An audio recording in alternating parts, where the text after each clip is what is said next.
dengan majlis pemeriksaan oleh Khamenei untuk seri keempat.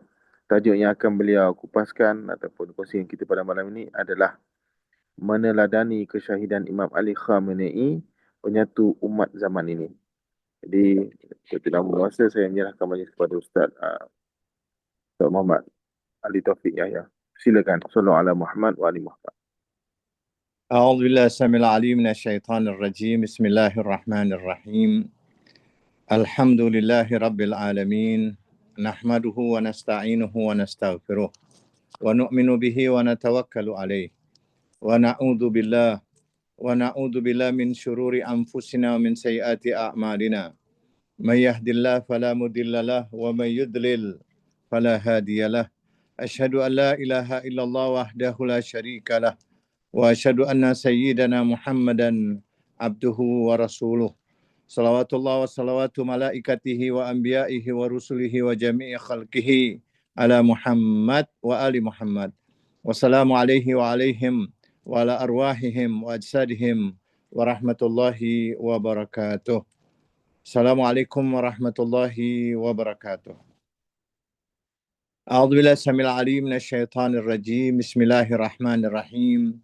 Laqad kana lakum fi Rasulillahi uswatun hasanah liman kana yarjullah wal yawmal akhir wa dzakarallaha katsira. Pada kesempatan ini kita masih terus akan mengenang seorang syahid di zaman ini, pelanjut wali yang diakui bahwa dia adalah salah satu di antara wali Allah yang sudah berhasil mensukseskan menjaga revolusi yang dicetuskan oleh wali abad ini, Al-Imam Khomeini, kemudian beliau sebagai suksesinya, pelanjutnya, dan alhamdulillah dilanjutkan oleh putranya. Dan kita meyakini bahwa para wali-wali Allah, para naib-naib sahibul asri wa zaman, di setiap zaman mereka menjadi contoh, menjadi teladan daripada yang dijawab, yang dijalankan, yang diagungkan, yang diajarkan oleh manusia agung, manusia mulia. Di ayat yang saya sebut tadi, laqad kana lakum fi Rasulillah, dalam diri Rasulullah itu ada uswah. Uswah apa yang bisa kita ambil dari sang syahid Sayyid Ali ibn Jawad Al-Khamenei? Beliau syahid, puncak daripada kehidupan beliau untuk mencapai kematian beliau. Kehidupan yang berikutnya, kehidupan yang kedua setelah beliau mengalami kehidupan di alam dunia, beliau pasti hidup karena Allah Subhanahu wa taala menyebutkan, apakah kalian mengira orang yang mati di jalan Allah dia mati? Tidak, dia hidup. Bukti daripada beliau masih hidup, maka semua usaha beliau, perjuangan beliau, dan ajaran-ajaran beliau masih bisa kita nikmati sampai detik ini. Salah satu di antara teladan dari seorang syahid yang beliau menyebutkan bahwa seorang yang mati syahid itu bagaikan air yang hidup, karena air itu akan memberikan kehidupan. Ada kehidupan di dunia dan ada kehidupan di akhirat. Meninggalnya seseorang bagaikan mencairnya es batu. Itu ungkapan beliau ketika beliau merasakan, menginginkan rasa kenikmatan sebagaimana yang diajarkan oleh para a'immatul ma'sumin. Ta'mul hayah, seorang meminum air putih, itu air kosong kalau orang Malaysia bilang, orang cakap Malaysia, itu ta'mul hayah, itu rasanya kehidupan. Beliau mengumpamakan mati syahid itu bagaikan es yang mencair, es batu mencair. Dan kehidupan itu beliau juga sampaikan dalam ceramah-ceramah beliau yang disebarkan di YouTube di mana-mana, semua orang bisa menikmati apa ajaran beliau. Beliau seorang pimpinan tertinggi, tetapi beliau tidak pernah melupakan ada majelis ilmu yang begitu agung. Di antara majelis yang beliau sampaikan adalah barang siapa yang menginginkan kebahagiaan, kemuliaan akhirat, maka jangan lupa untuk melaksanakan sholat malam. Dan begitu juga barang siapa yang menginginkan kehidupan dunia, dia juga tidak boleh lupa dengan sholat malam. Meneladani sang syahid, tema yang kita kaji, yang tidak berhenti kita akan mengenang. Bahkan sudah begitu banyak lagu-lagu yang berupa pujian-pujian yang menjadikan bahwa manusia di zaman ini, di era ini, yang hampir boleh dikatakan banyak orang yang mau mencari-cari kesalahannya, mereka tidak temukan kesalahan itu sampai pada satu titik mereka meyakini yang tadinya membenci, sekarang mereka sampai pada satu titik keyakinan yang begitu tulus. Alhamdulillah pada tahun 95 saya merasakan perjumpaan dengan beliau di saat kita sudah berjumpa dengan banyak para ulama selama bulan Ramadan. Di bulan Syawal kita diperkenankan untuk berjumpa. Ini pengalaman pribadi saya bersama beberapa rombongan para guru, para ustadz dari Indonesia dan juga ada rombongan dari Australia.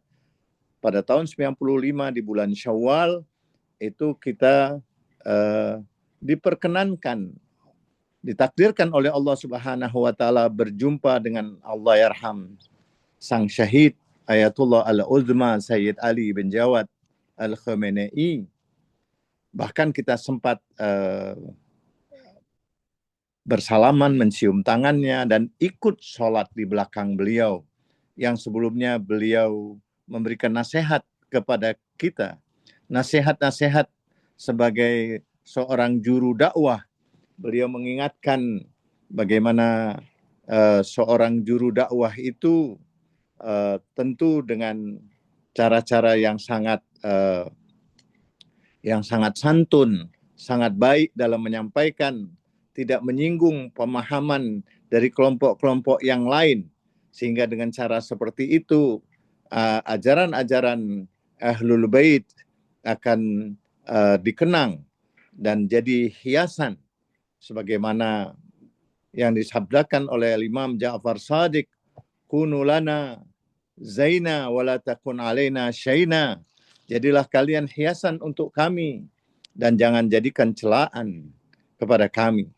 Di antara fatwa beliau yang mengharamkan para pengikut-pengikut Ahlul Bait untuk mencela yang selama ini dijadikan sarana bahwa ajaran Ahlul Bait suka mencaci maki, mencela sahabat, dan beliau memfatwakan haram untuk mencela dan mencaci para sahabat di dalam berdakwah maupun di dalam kehidupan bermasyarakat.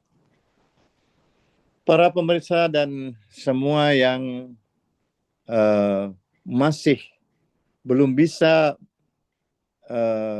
kita berpisah dengan sang syahid Sayyid Ayatullah Al-Uzma Sayyid Ali Al-Khamenei bin Jawad Al-Khamenei, yang sampai hari ini pun juga di media-media sosial kita masih terus menemukan ucapan-ucapan beliau, pelajaran-pelajaran dari beliau, sehingga tujuan daripada ajaran Rasulullah Shallallahu Alaihi Wasallam, bu'istu diutammima makarimal akhlak, aku diutus untuk menyempurnakan budi pekerti dan akhlak, maka contoh akhlak yang mulia saat kita diperkenankan berjumpa dengan beliau, beliau menatap satu persatu, tidak hanya menoleh, tetapi saat beliau melihat para tetamu, beliau melihat dengan badan yang utuh, tidak dengan menoleh ke kanan dan ke kiri. Beliau memperhatikan satu persatu, pelan-pelan beliau tatap satu persatu. Dan saya secara spiritual merasakan saat beliau keluar, saya merasakan betul bahwa saat itu seakan-akan langit ini berhenti. Ada sosok seperti sosok malaikat yang turun dari langit. Begitu agungnya, begitu khaibahnya, begitu mulianya wajah yang penuh dengan senyuman, tatapan yang begitu luar biasa. Dan banyak di antara tetamu yang berjumpa, saat berjumpa beliau itu histeris, tidak bisa berkata apapun, hanya air mata yang keluar. Itulah sosok wali zaman ini, sosok sang manusia yang boleh dikatakan bagaimana kalau kita bisa kelak nanti dipertemukan dengan Rasulullah, dengan sahibuz zaman, dengan para maksumin, para pencintanya saja, para pelanjutnya saja, para ulama yang mencintainya, itu sudah bisa menunjukkan bagaimana akhlak mulia beliau saat berjumpa dengan orang dan saat berbicara. Dan lebih dahsyat lagi apa yang dia bicarakan. Kita merasakan bagaimana kita sholat di belakang beliau, ada rasa yang khusyuk yang luar biasa, yang beliau bukan hanya nasihatkan kepada kita untuk menjaga waktu-waktu sholat kita, sholat di awal waktu, sholat yang penuh dengan khusyuk, penuh dengan terjadi dialog saat kita sholat di hadapan Allah. Dan beliau adalah pimpinan daripada umat yang banyak sekali. Saat Ayatullah Bahjat menyampaikan, kita sempat berjumpa di tahun 95 itu, Allah yarhamullah, Ayatullah Bahjat yang menjelaskan bahwa bagaimana sosok Said Ali. Kalau Anda ingin mendengarkan berbagai macam petuah-petuah dari sahibul asri waz zaman, ucapan-ucapan saya sahibul zaman, maka dengarkanlah ucapan-ucapan Said Ali Khamenei, Ayatullah Al-Uzma.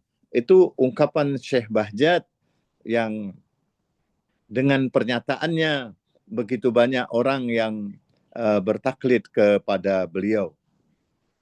Para pemirsa dan teman-teman dari Ummu Abiha di Malaysia maupun di Indonesia yang siaran ini bisa Anda nikmati, Anda dengarkan, bahwa saat kita mengenang manusia yang levelnya adalah yang diakui oleh semua para wali-wali, dia diangkat oleh para ulama-ulama.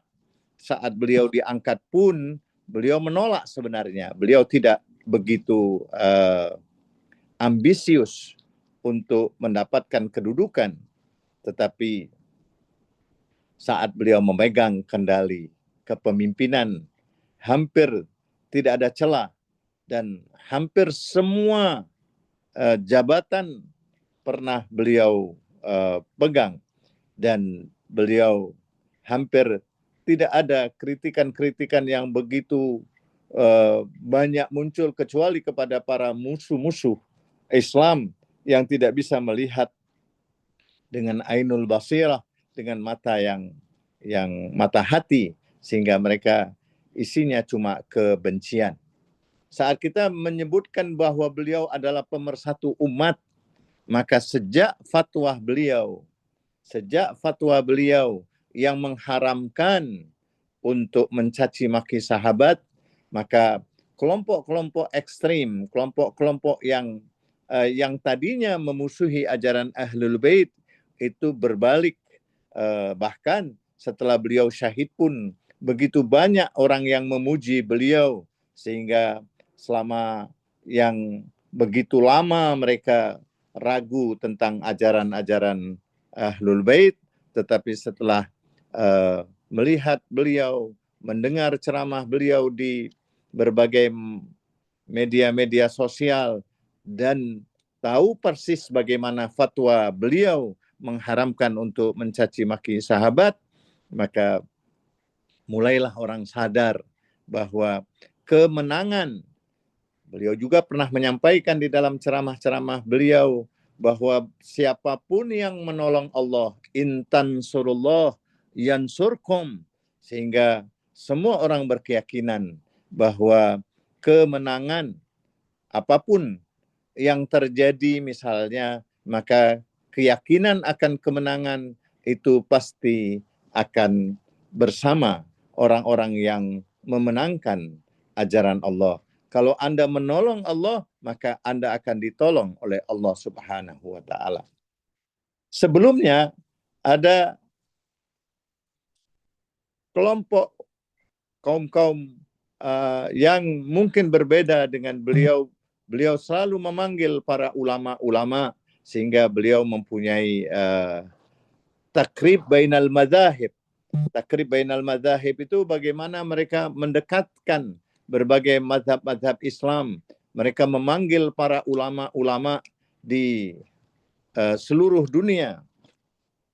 Di antara nasihat-nasihat yang beliau sampaikan untuk menjadikan umat ini bersatu, bahwa ulama harus betul-betul menjaga status dia sebagai seorang ulama yang menyampaikan ajaran-ajaran yang penuh dengan santun, untuk tidak perlu mengungkit-ungkit perbedaan antara satu mazhab dengan mazhab yang lain atau menghakimi mazhab-mazhab yang lain. Dan beliau contohkan dalam kehidupan beliau sehari-hari, bukan hanya menyatukan, tetapi kehidupan yang sangat sederhana. Banyak contoh yang kita dengar bagaimana beliau, istri beliau, dan beberapa anak-anak beliau dilarang untuk ikut, bahkan mendirikan yayasan-yayasan, bahkan tidak menerima berbagai macam fasilitas-fasilitas yang mestinya mereka berhak untuk mendapatkan. Tetapi beliau, namanya Ali, beliau ingin mencontoh bagaimana kepemimpinan Amirul Mukminin Ali bin Abi Thalib, sang syahid yang kehidupannya tetap menggema. Hampir lebih daripada 40 hari sudah beliau meninggalkan kita, hampir masuk ke 50 hari. Beliau tetap dicintai, dan foto-foto beliau, video-video beliau itu seakan-akan kita tidak merasakan bahwa beliau itu meninggal. Bahkan ada yang mengatakan, "Dah, beliau hidup." Tentu kehidupan yang kita yakini itu adalah kehidupan daripada keilmuan yang diajarkan melalui ajaran Ahlul Bait. Saat ada seseorang pernah ingin belajar kepada Imam Ali bin Abi Thalib, Amirul Mukminin, "Ya Amirul Mukminin, kita ingin mendapatkan ilmu dari pintu ilmu Nabi." Kemudian Imam Ali menjawab, "Ilmuna sa'bun." Ilmu dari ajaran-ajaran kami ini berat, tidak gampang orang untuk memikulnya. Akhirnya mereka memaksa juga untuk mendapatkan keilmuan, mendapatkan ilmu dari Amirul Mukminin. Kemudian Imam Ali menjawab, "Ana awal, ana akhir, ana zahir, ana batin, ana uhyi, ana umid, ana hayyun la yamut." Orang yang tidak siap mendengar ungkapan ini, maka spontan dia mengatakan, "Anta kafir ya Ali." Engkau kafir ya Ali. Kemudian Imam Ali memanggilnya, "Janganlah tergesa-gesa. Dengarkan terlebih dahulu. Bukankah Anda ingin belajar dari ajaran ilmu yang kami dapatkan, yang langsung didapatkan oleh Amirul Mukminin melalui Rasulullah? Bukankah kalian meyakini ana Madinatul Ilm wa aliyun babuha?" Itu sabda Nabi. Kemudian Imam Ali menjelaskan tentang apa yang beliau sampaikan itu. Poinnya, ana hayyun la yamut, aku hidup tidak pernah mati. Untuk menunjukkan tentang kesyahidan, Imam Ali menjelaskan ana awal, ana akhir. Ana awal, ana akhir itu artinya aku orang yang pertama kali memandang wajah Rasulullah Shallallahu Alaihi Wasallam. Karena saat Imam Ali dilahirkan di dalam Ka'bah, selama berapa 3 atau 4 hari itu Imam Ali matanya tidak mampu terbuka saat tangan Rasulullah menyentuh saat tubuhnya Imam Ali itu diserahkan oleh ibunya Fatimah binti Asad kepada Rasulullah, maka Imam Ali yang pertama kali matanya terbuka memandang wajahnya Rasulullah. Anal awal wa ana akhir.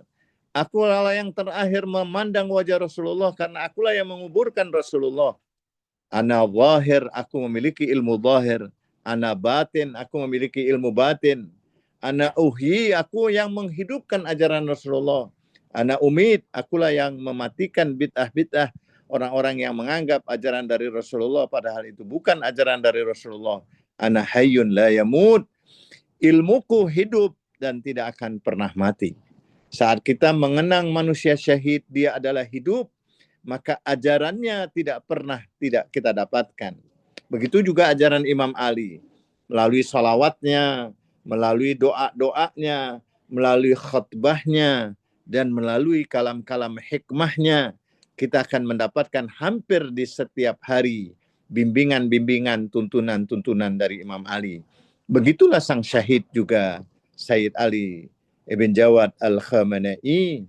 Kita mendapatkan bagaimana hampir setiap hari, saya hampir setiap hari mendapatkan bagaimana ceramah-ceramah beliau, sehingga akan mengenang bagaimana saat kita berjumpa dengan beliau, saat kita sholat bersama beliau, saat beliau sholat bersama anak-anak yang saat mulai awal taklib mereka, sehingga beliau pun juga dalam riwayat katanya saat ada bom yang membunuh itu para anak-anak kecil di sekolah, dan anak-anak kecil yang syahid itu pun juga berjumpa dengan beliau di alam barzakh.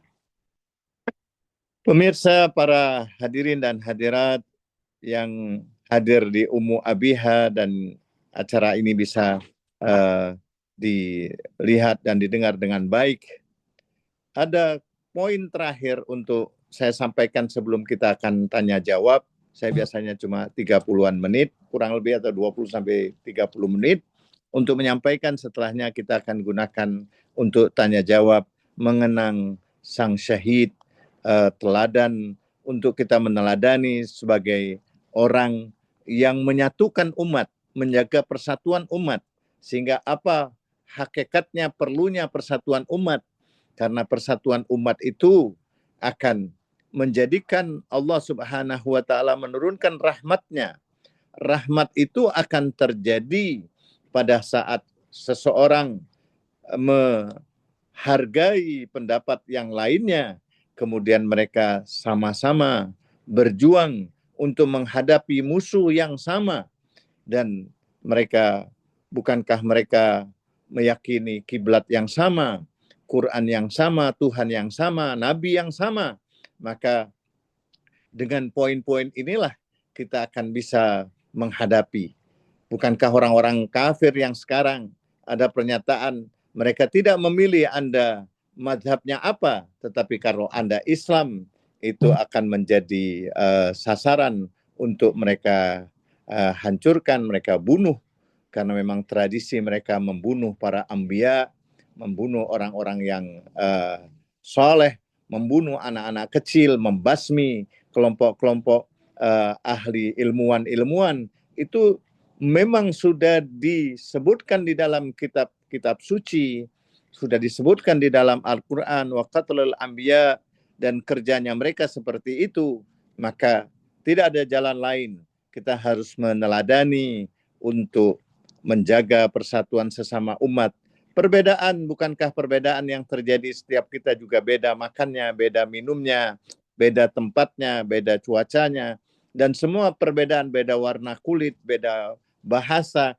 Perbedaan-perbedaan itu tidak menjadikan kita menyembah yang lain. Bukankah Tuhan kita satu, kemudian Quran kita satu, kiblat kita satu, dan kita juga berpuasa, kemudian berhaji dengan persatuan seperti itu, walaupun terjadi perbedaan-perbedaan dalam syariat, itu adalah hasil ijtihad para ulama.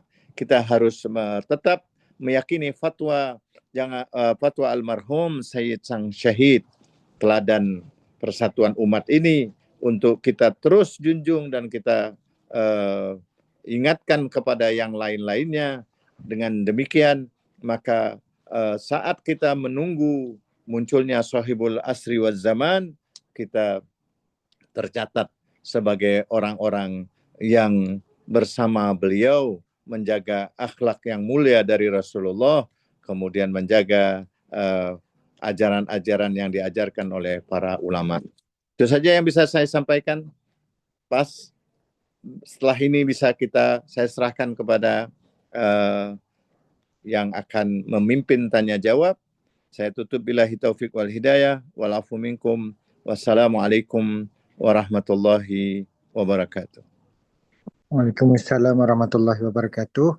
Alhamdulillah, terima kasih banyak Ustaz. So kita akan buka soal jawab. Kalau sesiapa ada soalan boleh letakkan di ruangan komen atau boleh unmute untuk terus bertanya pada Ustaz. Tapi sementara kita menunggu para jemaah kita memberikan beberapa soalan kepada Ustaz. So ada dua soalan untuk saya tanyakan kepada Ustaz. Soalan yang pertama adalah apakah peranan Asy-Syahid Imam Ali Aminihi dalam gerakan penentangan terhadap rejim Shah sebelum berlakunya Revolusi Islam 1979?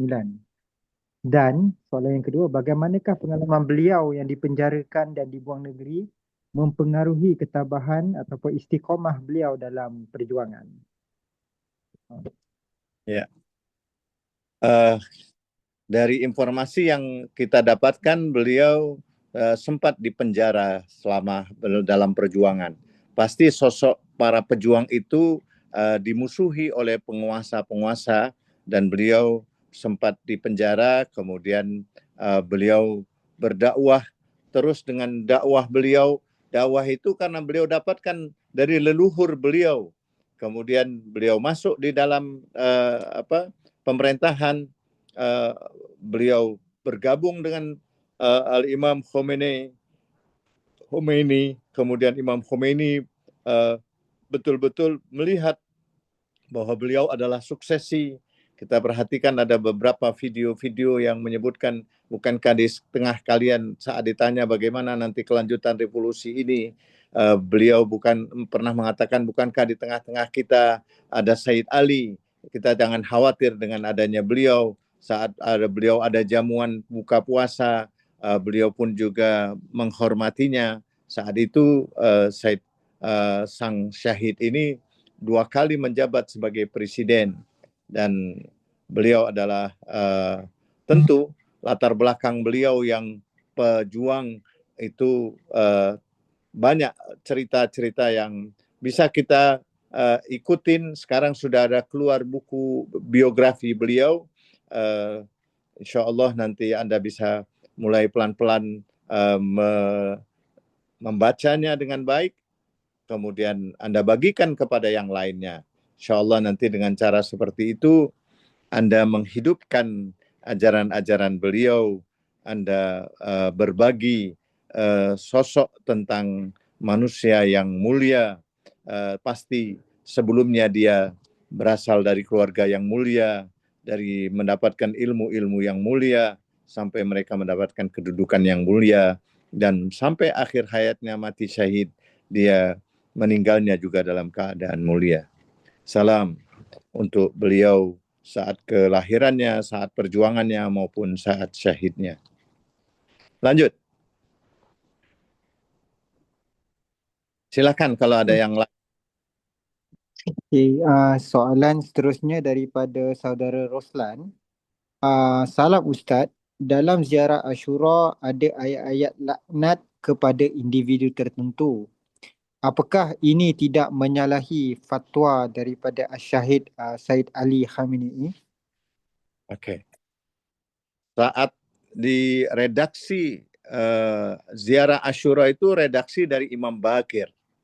Dia pasti berbeda ketika menyebut nama yang terang-terangan yang disebut itu misalnya laknat kepada sosok manusia pembunuh, maka Al-Quran menyebutkan bahwa seorang pembunuh itu dilaknat. Jadi artinya yang tidak boleh dilaknat itu yang konteksnya yang diyakini sebagai orang-orang mulia dari beberapa mazhab-mazhab tertentu, mazhab ahli sunnah, yang menyebutkan khalifah yang pertama, kedua, ketiga, itu yang mereka yakini adalah orang-orang yang diangkat sebagai khalifah, itu. Tapi ketika kita melaknat yang ada di dalam doa Asyura, maka laknat kepada Abu Sufyan, dia pembunuh, dia dan kepada Muawiyah bin Abi Sufyan, kepada Yazid, kepada Ubaidillah bin Ziyad, itu sosok-sosok yang terang-terangan dia adalah pembunuh. Dan kalimat-kalimat itu dari Imam Baqir. Pasti ziarah ini tidak ada hubungannya dengan fatwa itu. Fatwa itu menjelaskan ada kelompok-kelompok yang menyakiti orang-orang. Tapi kalau ada pembunuh menurut Al-Quran, tentu fatwa tidak akan bertentangan dengan ayat Al-Quran. Wa may yaqtul mu'minan muta'ammidan fajaza'uhu jahannam khalidan fiha wa ghadiballahu alaihi wa la'anahumullah wa adalahum adzaban alima. Laknat itu artinya bukan balas dendam. Laknat itu artinya kita berlepas diri. Kita berdoa sebagaimana doa yang Allah ajarkan. Allah melaknat, kita tahallaku bi akhlakillah. Kita berakhlak dengan akhlaknya Allah. Allah mengajarkan kita untuk seorang pembunuh dengan sengaja, wa may yaqtul mu'minan muta'ammidan. Muawiyah membunuh, dan disebut banyak riwayat baik di kalangan Syiah maupun Sunnah, dia juga melawan pemerintahan Imam Ali yang diangkat secara aklamasi, dan atas peperangan beliau juga membunuh Hujur bin Adi, tambah lagi Abu Sufyan, dia selalu memerangi Nabi, apalagi Yazid, apalagi Ubaidillah bin Ziyad. Jadi artinya orang-orang ini membunuh dan disaksikan, dan menurut Al-Quran boleh kita laknat. Jadi doa ziarah Asyura tidak bertentangan dengan fatwa, tidak bertentangan dengan Al-Quran. Bahkan itu ziarah memang redaksinya adalah redaksi dari Imam Baqir alaihissalam. Silakan yang lainnya. Okey, soalan seterusnya Ustaz, ini ada kaitan dengan tajuk kita malam ni. Apakah intipati utama dalam fatwa-fatwa rahbar yang berkaitan dengan perpaduan Islam, Wahdatul Ummah? Wahdatul Ummah itu ketika kita meyakini adalah sosok tokoh yang ditokohkan, walaupun kita berbeda pendapat dengan ketokohan itu, tetapi itu ditokohkan oleh mayoritas, majority. Maka saat kita menyinggung sosok itu, maka kita menyinggung majority itu. Itu yang dijaga oleh rahbar, sehingga kita tidak mundur ke belakang. Kita menghargai satu sisi, kita punya sikap, kita punya ajaran, tetapi kita tidak ikut serta. Saat kita ingin berdakwah, tidak mesti harus berdakwah dengan misalnya Tawali dan Tabari. Tabari kita bisa kepada Lata, Uzza, Manat. Jadi artinya kepada patung-patung yang, kepada iblis yang pertama terkutuk. Jadi mereka jangan mengartikan awal, thani, thalis, yang awal syaitan. Kemudian yang berikutnya adalah kelompok-kelompok yang mengikuti syaitan. Jadi artinya jangan ditakwilkan, sehingga kita akan menyinggung kelompok-kelompok besar, mayoritas daripada ahli sunnah, untuk kita singgung perasaan mereka. Biarkan mereka dengan keyakinannya, kita dengan keyakinannya, kita dakwah dengan cara kita, tidak harus dakwah dengan mencela orang lain. Saya punya guru almarhum Al-Habib Hussein Al-Habsyi bin Abu Bakar Al-Habsyi. Dia menjelaskan kalau Anda ingin jual barang Anda atau Anda menjual makanan, Anda tidak boleh mengatakan makanan orang lain itu ada racunnya.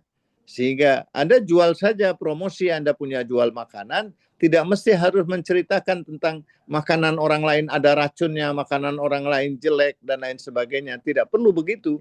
Anda jualkan barang Anda ketika Anda berdakwah, tidak mesti Anda harus mencela sana, mencela sini, atau melaknat sana, melaknat sini. Sampaikan ajaran-ajaran dengan baik, akhlak yang baik, doa yang indah, kemudian tutur kata yang santun. Dengan cara seperti itu Anda akan mendapat simpati dari yang lain, maka persatuan akan terjaga. Silakan yang lain. Terkait dengan jawapan yang Ustaz berikan tadi tu, ada soalan dari jemaah. Sejauh manakah penekanan rahbar terhadap aspek akhlak dan adab dalam membentuk sasiah generasi muda masa kini? Iya. Generasi muda yang pernah beliau sampaikan qaulul hasan, yurisul, ucapan yang indah.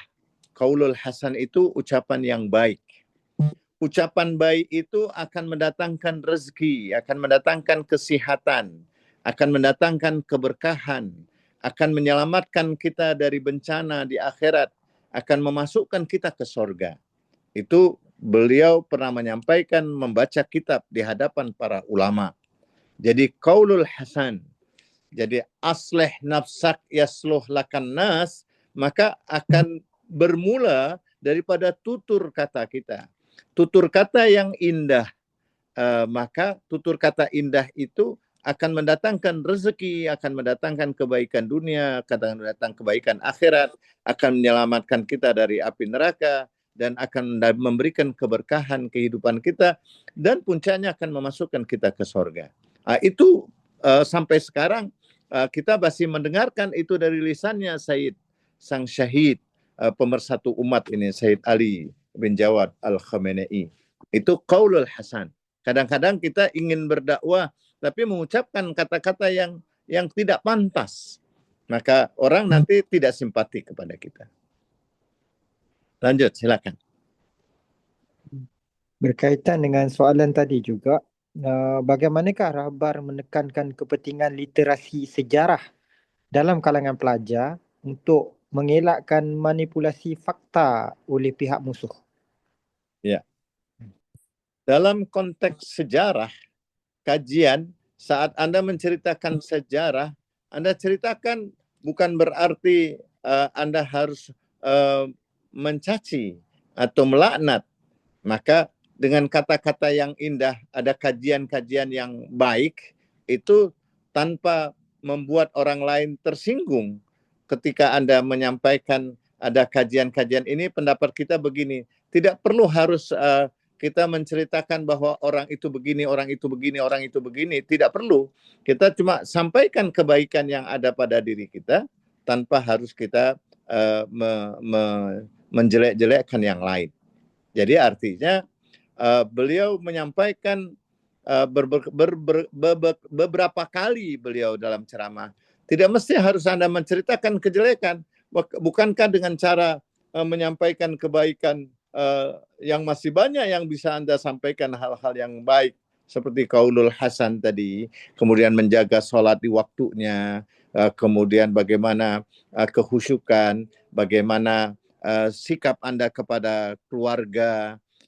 Beliau menyampaikan bahwa wanita-wanita itu adalah wewangian sorga, dan bagaimana Anda harus menyampaikan ucapan simpati, ucapan sayang kepada keluarga Anda, dan dia adalah wewangian, di rumah Anda itu wewangian. Dan beliau mencontohkan itu, Imam Khomeini juga mencontohkan itu, dan itu dia ambil dari Rasulullah. Jadi artinya beliau tetap menjaga keselarasan, cara-cara yang baik, penghargaan kepada kaum wanita, mengucapkan kata-kata yang indah. Kemudian kita perhatikan bagaimana Larijani, orang yang dekat dengan beliau itu, beliau di rumah, bagaimana di rumah beliau juga baru ketahuan dari istrinya, beliau juga ikut mencuci piring-piring di rumah, kemudian dia bersih-bersih di rumah. Walaupun status beliau adalah sekjen misalnya IRGC, itu beliau tetap di rumah. Bagaimana Imam Khomeini, bagaimana juga Rahbar, ada contohnya di rumah. Beliau bersih-bersih rumah, kemudian beliau menanam pohon di rumah, kemudian beliau berjalan menjaga olahraganya, dan beliau tidak tertarik untuk bersembunyi saat orang-orang dekat beliau mengatakan bahwa akan terjadi serangan yang begitu dahsyat. Beliau lebih mementingkan masyarakatnya. Beliau tidak ingin menyelamatkan, dan itulah sosok pemimpin yang begitu dahsyat. Artinya beliau berdakwah tidak perlu harus menyinggung pendapat yang lain. Masih banyak tema-tema yang akan bisa kita sampaikan yang menarik daripada kita menceritakan hal-hal yang tidak menarik. Orang mendengarnya juga tidak tertarik nantinya. Silakan. Okey. Ada satu soalan Ustaz. Bagaimanakah Rahbar memastikan kesinambungan pemikiran Imam Khomeini tetap relevan dalam mendepani cabaran zaman moden yang sentiasa berubah? Di antara ucapan beliau saat beliau menjadi presiden, saat perang 8 tahun dengan Irak, dan saat itu hampir seluruh dunia berpihak kepada Irak, dan Iran diserang belum mempunyai apapun. Beliau menyampaikan saat para komandan-komandan datang kepada beliau bahwa mereka punya beberapa pesawat-pesawat tempur, tapi pesawat itu tidak bisa tahan lama, cuma bisa dioperasikan 30 hari atau beberapa hari saja, kemudian setelah itu mungkin tidak bisa lagi.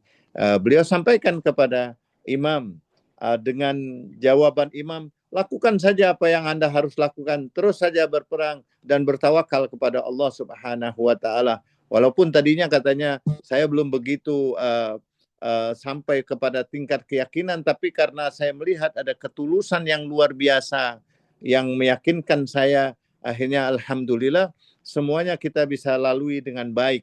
Maka tingkat ekel wa tawakkal, tingkat tawakal yang begitu tinggi, tingkat hubungan dengan Allah yang begitu luar biasa, beliau meyakini akan kebenaran. Artinya beliau mencontohkan jiwa yang yakin di hadapan Said Ali Khomeini, di hadapan Rahbar Imam Khomeini, betul-betul sampai katanya Rahbar, bukankah sampai sekarang pesawat-pesawat kita itu yang tadinya perkiraan cuma 30-an hari kemudian tidak bisa dipakai lagi, dan bahkan sekarang mereka mempunyai kekuatan-kekuatan yang sudah termasuk 4 besar dunia dan diakui bahwa mereka punya kekuatan. Bahkan kekuatan yang ada ini pun, rudal-rudal yang ada ini pun juga belum dikeluarkan semuanya, masih ada kekuatan yang lain, penjagaan yang lain, dan pasti mereka akan berkembang karena mereka adalah kelompok-kelompok pembela Allah, dan sudah disebutkan di dalam Al-Quran bahwa mereka pasti akan mendapatkan kemenangan, dan kemenangan akan berpihak kepada mereka. Itu yang kita yakini, walaupun hati kita cukup was-was di ancaman-ancaman, karena memang ada ungkapan dari Al-Quran, kerjanya setan itu nakut-nakutin teman-temannya. Innama yuridu syaitan ayu khawifa awliya'ah fala takhafuhum wa khafuni inna awliya Allah la khaufun alaihim wa lahum yahzanun. Kerjanya setan, jadi nggak salah kalau Imam Khomeini mengatakan Amerika setan besar. Kerjanya memang mengancam dan menakut-nakuti, dan kita diperintahkan oleh Al-Quran jangan pernah takut. Jadi orang-orang yang takut dengan ancaman itu dia teman-temannya setan. Karena setan itu cuma nakut-nakutin yang jadi teman-temannya saja. Jadi siapa yang jadi temannya dia pasti takut. Orang yang berteman dengan para wali-wali Allah, inna auliya Allah, para wali-wali Allah, siapapun yang berkeyakinan dengan para wali Allah, yang ikut wali Allah, la khaufun alaihim wa lahum yahzanun. Jadi yang takut itu teman-temannya setan. Jadi kita jangan berteman dengan teman-temannya setan. Jadi innama yuridu syaitan ayyukhawifa awliya'ah. Kerjanya setan itu nakut-nakutin teman-temannya. Jadi kita jangan mau jadi temannya setan. Artinya jangan mau takut. Janganlah takut kita. Kita harus kalau kita teman-temannya para wali, para aulia Allah, kita mencintai para wali, kita bergabung dengan wali dan ajaran wilayah, ajaran cahaya. Yang takut itu adalah orang-orang yang berada di kegelapan. Orang-orang yang berada di dalam cahaya, dia tidak merasakan takut. Lanjut, silakan. Masih ada lagi. Okey, bila Ustaz cerita macam ni kita lihat kan yang menjaga mazhab Ahlul Bait ni sudah tentu Allah Subhanahu Wa Taala. Kita tengok kalau dulu Allah hadirkan Imam Khomeini untuk memperkenalkan, untuk zaman sekarang ni memperkenalkan apa itu Syiah, apa itu Ahlul Bait. So dengan hadirnya Imam Khomeini melawan Shah, selepas tu Allah hadirkan Syahid Imam Ali Khamenei, rahbar kita, untuk menjaga Islam di zaman kita ni sehingga beliau syahid. Itu pun kita nampak rahbar kita sangat mementingkan persatuan antara Sunni dan Syiah. Yang benda itu bila beliau syahid, begitu banyak berita-berita yang kita lihat orang keluarkan, ceritakan mengenai bagaimana beliau sangat menitik beratkan perpaduan antara Sunni dan juga Syiah. Jadi kat sini ada soalan Ustaz.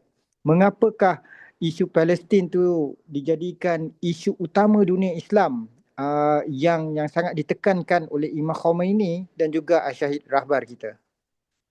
Ya, kalau kita perhatikan bahwa isu itu bukan isu Imam Khomeini saja, isu sahibul asr wal zaman, isunya Rasulullah, isunya Allah Subhanahu Wa Taala. Allah itu akan bersama orang-orang yang menolong orang yang lain. Jadi kalau doa Rasulullah Shallallahu Alaihi Wasallam yang kita baca di setiap bulan Ramadan, maka orang yang membaca doa ini dia akan dapatkan ampunan sampai hari kiamat. Maka ampunan sampai hari kiamat itu saat kita mendoakan ahli kubur, saat kita mengayakan orang fakir, kemudian memberi makan orang yang lapar, membela kaum mustad'afin. Itu adalah perintah Al-Quran, perintah Nabi dan ajarannya para anbiya sebelumnya. Dan itu dilanjutkan Imam Khomeini melanjutkan ajaran-ajaran kitab-kitab suci, dan kitab-kitab suci itu berasal dari kitab-kitab sebelumnya. Karena saat kita membantu, menyenangkan hati orang lain, kalau kita sholat, puasa, ibadah, itu untuk diri kita. Tetapi kalau kita menolong orang lain, itulah hakikatnya ibadah yang sebenarnya. Jadi ibadah yang sebenarnya itu saat kita berusaha untuk membantu orang-orang yang lemah. Dengan cara seperti itu, kita baru dianggap beriman. Kita belum beriman kalau tidak mau menganjurkan memberi makan saja dalam Al-Quran. Bismillahirrahmanirrahim. Ara'aitalladzi yukadzibu biddin. Mau enggak saya kasih tahu, katanya Allah, siapa itu para pendusta-pendusta agama? Ara'aitalladzi yukadzibu biddin fadzalikal ladzi yad'ul yatim. Mereka yang menghardik anak yatim. Kelompok Yahudi bukan hanya menghardik di Gaza, di Palestina, bukan hardik, mereka membantai, menjadikan yatim. Wala yakhuddu ala ta'amil miskin. Mereka tidak mau menganjurkan memberi makan orang yang miskin. Tidak mau menganjurkan saja, bukan memberi. Menganjurkan, dia tak punya. Tapi tidak mau menganjurkan saja, dia termasuk pendusta agama.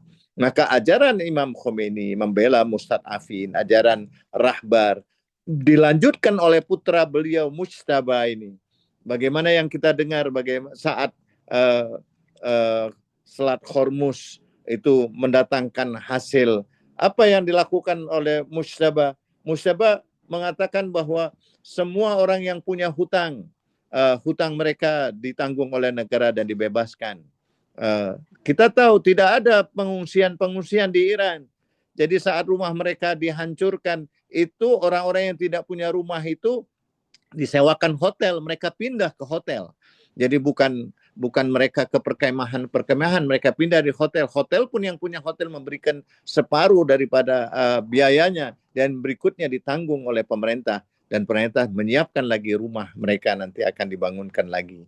Jadi artinya bukan itu baru yang dilakukan oleh Mujtaba. Sebelumnya kita tahu di Mashhad Imam Ridho itu setiap tahunnya itu pegawai-pegawai Mashhad, orang-orang yang menjaga makamnya Imam Ridho itu keliling ke tempat sekitar toko-toko yang ada di samping Mashhadur Imam Ridho untuk menanyakan siapa saja yang berhutang, kemudian mereka melunasi hutangnya dan bilang kepada mereka bahwa hutang mereka sudah dilunasi oleh Imam Ridho.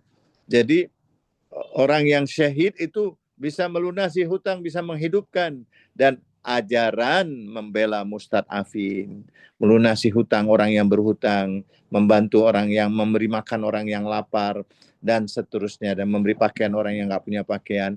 Itu adalah ajaran-ajaran semua para anbiya, dan ajaran dilanjutkan oleh Rasulullah, dan itu yang dilanjutkan oleh Imam Khomeini, dan dilanjutkan oleh Rahbar, dilanjutkan oleh putra beliau Mujtaba Khomeini, sehingga mereka anggap ini Khomeini nggak pernah berhenti, ada Khomeini, ada Khomeinei, ada Khomeinei lagi, dan seterusnya. Itu kita yakini bahwa itu semua bukan kebetulan, tetapi semua adalah rahasia Allah Subhanahu wa Ta'ala yang Allah siapkan, yang Allah janjikan pasti. Okey, Ustaz, ada 3 soalan lagi. Okey. Apa pandangan Ustaz mengenai macam ni? Allah tu dia ciptakan malaikat dan juga dia ciptakan syaitan. So kita juga di dunia ini ada para pejuang kebenaran dan juga orang yang suka membuat kemungkaran. Jadi apa pandangan Ustaz mengenai Mishari Al-Fasi yang memuji-muji Raja Saudi, Qatar dan Presiden UAE seraya berkata celakalah mereka yang bersama dengan Iran. Apa pandangan Ustaz mengenai Mishari Al-Fasi ni? Tidak ada satupun kata-kata yang bohong, yang tidak tepat, kecuali kata-kata itu berasal dari ucapan-ucapan juga para pembohong. Jadi orang-orang juga tidak percaya dengan dia. Jadi ucapan-ucapan yang tidak baik itu, Tuhan itu tidak menciptakan ketidakbaikan, dia menciptakan baik. Tapi ketika orang tidak ada kebaikan, jadi tidak ada kebaikan dalam dirinya. Jadi ketika dia tidak ada kebaikan, orang menertawakan. Kalau dia cuma mencaci yang lainnya, itu orang akan senyum aja. Jadi qalu salama idza khatabahumul jahiluna, kalau kita ingin kembali kepada Al-Qur'an, dalam menghadapi orang-orang yang mempunyai ucapan-ucapan yang tidak baik, kalimat-kalimat yang tidak pantas kita dengar, maka kita katakan kepada mereka, mereka itu jahil. Idza khatabahumul jahiluna qalu salama. Qalu salama itu ya mudah-mudahan saja mereka selamat. Pada satu saat Rasulullah juga pernah dikecam, dicaci maki dengan kalimat sindiran, Sam alaikum. Seakan-akan ngucapin salam, tapi Sam alaikum, racun, mati. Matilah kau, kira-kira bahasanya seperti itu. Kemudian Rasulullah dengan santai mengucapkan wa'alaikum. Sahabat-sahabat terkesan merasa kurang puas dengan jawaban Rasulullah. Ya Rasulullah, dia itu mendoakan engkau mati, celaka. Aku sudah membalasnya, itu kan balik lagi ke dia, wa'alaikum. Wa'alaikum itu tidak ada salamnya, bukan wa'alaikumsalam. Kalau dia memang melesetkan kalimat salamun alaikum, sam alaikum. Karena memang ada ayat Al-Quran yang biasanya tradisi di kalangan Ahlul Bait, itu kalau ada orang datang kita mengucapkan salamun alaikum, salam alaikum, bukan assalam. Idza ja'aka alladziina amanu faqul salamun alaikum. Salamun alaikum itu apabila ada orang yang soleh, ada orang yang baik, yang berilmu datang, kita berdiri, kita yang mengucapkan salamun alaikum. Jadi bukan dia datang mengucapkan assalamualaikum. Kalau kita biasanya kalau di kalangan kaum muslimin umumnya yang datang mengucapkan assalamualaikum. Kalau dalam tradisi Ahlul Bait, kalau ada orang-orang yang beriman yang datang, itu ajaran Al-Quran. Idza ja'aka alladziina amanu, apabila datang orang-orang yang beriman kepadamu, katakanlah salamun alaikum. Kelompok-kelompok yang jahat ini ketika mereka melihat Rasulullah, mereka mengucapkan kata-kata assalamualaikum. Rasulullah menjawab dengan santai aja, waalaikum. Sahabat mengatakan, bukankah engkau dicaci maki, didoakan mati dan seterusnya? Kematian itu akan balik lagi ke dia, caci maki akan balik ke dia.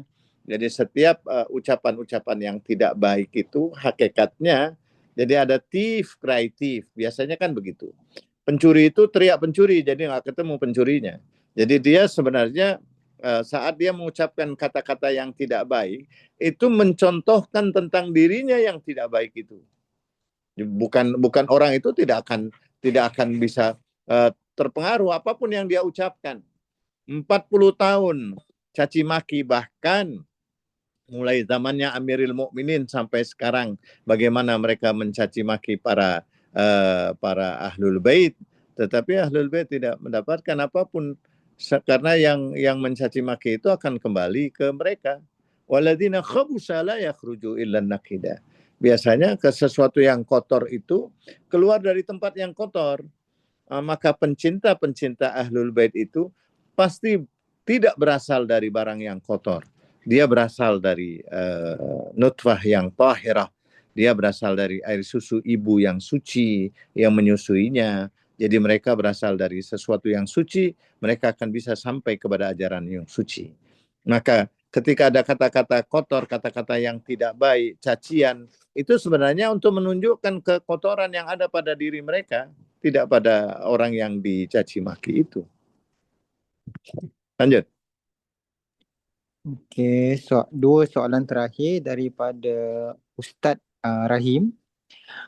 Soalan pertama daripada beliau berkaitan dengan mencela atau melaknat tiga khalifah tersebut.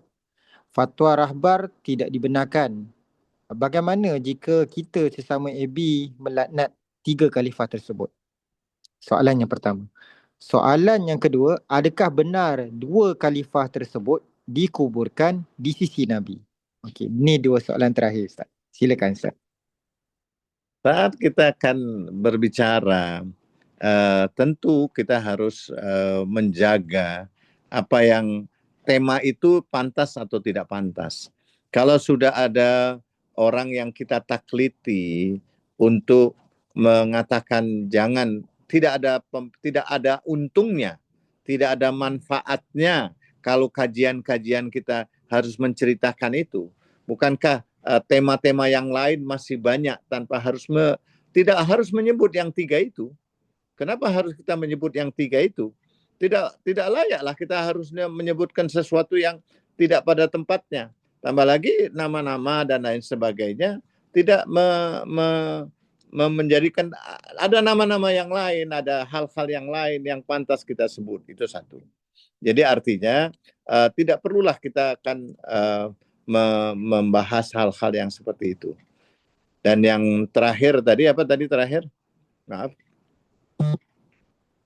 Satu lagi terakhir saya lupa itu pertanyaannya. Apakah benar dua khalifah tersebut dikuburkan di sisi Nabi? Kayaknya orang dikuburkan di tempat yang satu. Apakah malaikat akan salah menanyakan? Apakah mereka akan bisa selamat dari pertanyaan dari amal dia, walaupun dia berada dalam satu rumah yang sama, atau dia meninggal di tempat yang sama, atau di rumah yang sama? Apakah mereka akan berada di tempat yang sama? Tidak. Kebersamaan itu bukan karena tempat. Kebersamaan itu adalah karena ajaran. Jadi bukan berarti dia berada di tempat ini. Alam sana sudah berbeda. Ada orang meninggal, hancur tubuhnya, kemudian jadi abu, tempatnya nggak jelas. Kira-kira tempatnya di mana? Apakah dia hancur? Tidak.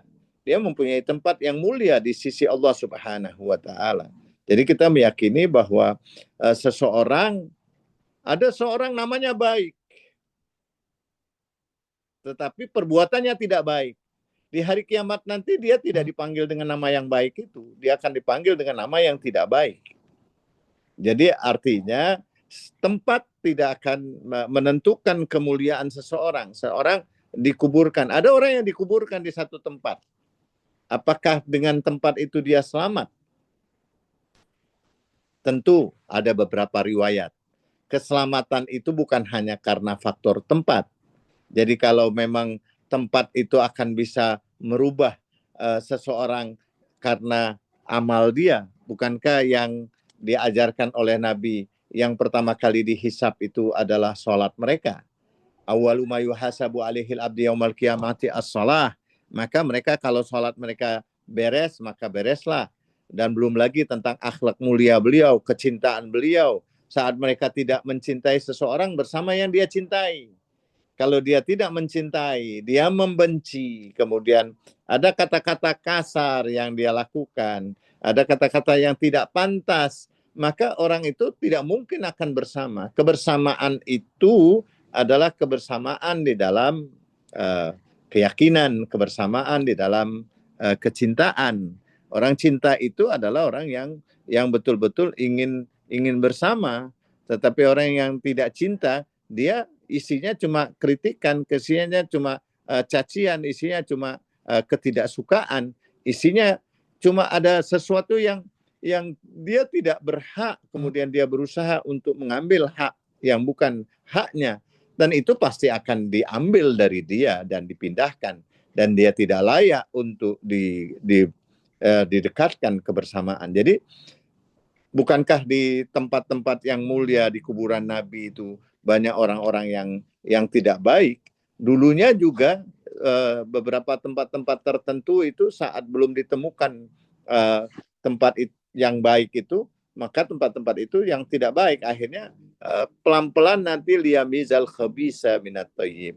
Yakinilah bahwa satu saat bahwa tempat yang tadinya baik, ada yang baik, akan kembali ke tempat yang baik juga dan akan dijaga dengan cara yang baik. Cepat atau lambat pasti akan ada. Jadi kita punya keyakinan tingkat keadilannya Allah, tingkat ke maha agungan kemuliaan Allah pasti akan menaruh yang mulia. Kemuliaan itu bukan hanya urusan.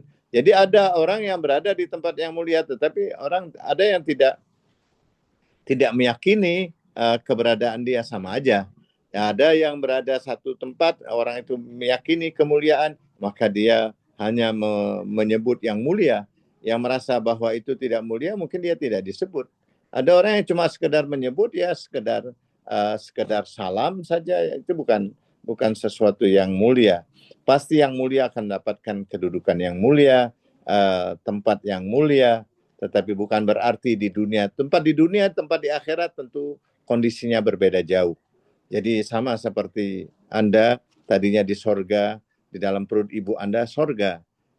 Anda tidak meyakini bahwa itu sorga, karena semuanya lengkap.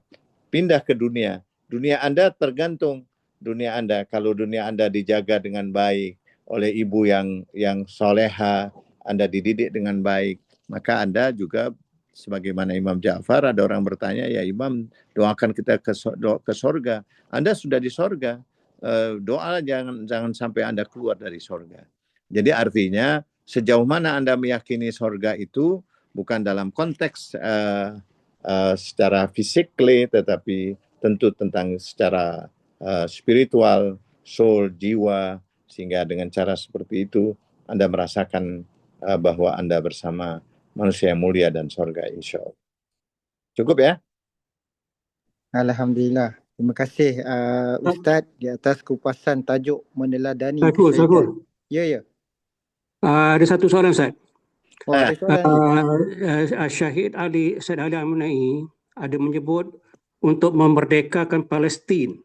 Jadi nampak sekarang perjuangan atau peperangan ini belum tercapai lagi bagi menghancur leburkan Israel dan membebaskan Masjidil Aqsa sebagaimana yang dislogan oleh Imam Khomeini. Ya, ini perang belum selesai. Perjalanan masih panjang dan akan terjadi pelanjutnya yang lebih mudah lagi. Said Ali Khamenei sudah berubah menjadi lebih mudah lagi. Jadi jangan Anda mengatakan bahwa Said Ali Khamenei sudah tidak ada.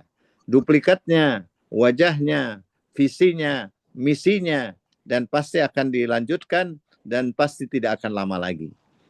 Pasti tidak akan lama lagi kita semua nanti akan sampai kepada Masjidil Aqsa. Anda tidak boleh berputus asa sebagaimana pernah nasihat oleh Sayyid Ali Khamenei itu, Anda tidak boleh berputus asa. Beliau mengatakan mungkin beliau tidak bisa hadir, beliau sudah meninggal, tetapi perjuangan beliau tidak meninggal, dilanjutkan oleh putra beliau, dilanjutkan oleh para pencinta-pencinta beliau, dan pasti tidak lama lagi Anda harus punya keyakinan seperti itu. Insya Allah. Ya, sesungguhnya kemenangan itu Ya dekat. Allah. Ya, jangan khawatir, jangan Anda merasa bahwa Sayyid Ali sudah nggak ada, anaknya ada, kemudian perjuangannya masih ada, kekuatannya lebih hebat daripada sebelumnya. Jadi beliau meninggalkan, jadi wafatnya beliau lebih menakutkan daripada hidupnya beliau, lebih menakutkan musuh, dan mereka sudah hampir sudah diambang tinggal sedikit lagi. Katanya itu tinggal mereka buka sedikit lagi pintu, mereka akan masuk. Ya. Dan mereka akan masuk dan mereka pasti menang. Oke, cukup. Okey, alhamdulillah. Terima kasih Ustaz atas kupasan tajuk meneladani kesyahidan Imam Ali Khamenei, penyatu umat zaman ini. Mudah-mudahan ia dapat membuka mata dan hati kita tentang kepentingan nilai pengorbanan, perpaduan dalam mendepani cabaran zaman ini. Dan sesungguhnya dalam kita meneladani perjuangan tokoh besar seperti Rahbar ini akan menyebabkan kita dapat memperkukuh kita punya adab, akhlak, semangat dalam penyatuan dalam kalangan umat Islam hari ini. Semoga ilmu dan ibrah yang disampaikan oleh Ustaz menjadi amal jariah yang berpanjangan buat Ustaz dan menjadi azimat buat kita semua untuk terus istiqamah di jalan kebenaran. Saya mewakili Auzau Muabiha ingin mohon maaf sekiranya terdapat sebarang kekurangan sepanjang majlis ini berlangsung, dan terima kasih kepada semua hadirin yang hadir yang memberikan sokongan dan perhatian yang tak berbelah bahagi kepada Auzau Muabiha dan juga Ustaz tetamu kita pada hari ini, Ustaz Muhammad Taufik Ali Yahya. So, ada sedikit pantun untuk Ustaz. Pergi ke kota membeli selasih, sayang merebah di pohon cemara. Kepada Ustaz kami ucap terima kasih, ilmu yang diberi penyuluh bicara. So, wassalamualaikum warahmatullahi wabarakatuh. So, salam dan selawat kepada semua, terutama kepada Ustaz kita insya-Allah. Wassalamualaikum warahmatullahi wabarakatuh wa ala ali Muhammad. Salawat. Allahumma salli ala Muhammad wa ali Muhammad. Allahumma salli ala Muhammad wa ali Muhammad. Allahumma salli ala Muhammad wa ali Muhammad wajil. Alhamdulillah. Terima kasih semua. Assalamualaikum.